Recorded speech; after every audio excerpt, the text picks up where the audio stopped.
Magandang hapon. So makita nyo,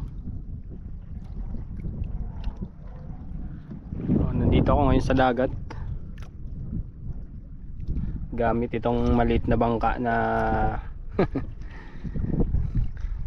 gamit ko simula pa noon.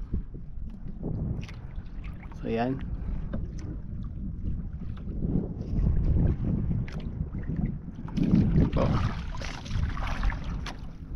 so nandito ako ngayon sa dagat kasi mga tayo ng pang-ulam. Kanina hindi ko lang na-videohan kasi ako lang mag-isa.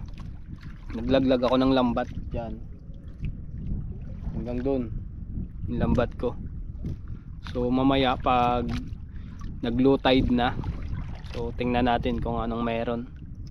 Sana may huling isda para bukas may pang-ulam tayo. Yun, tingnan yung ban,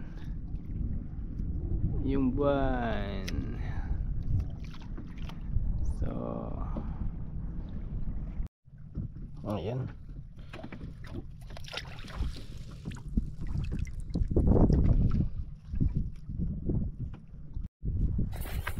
Ayan, nakakita ko ng blue crab malapit sa lambat.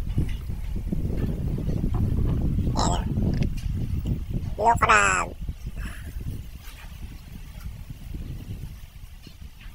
Ayan, dinakma ko lang.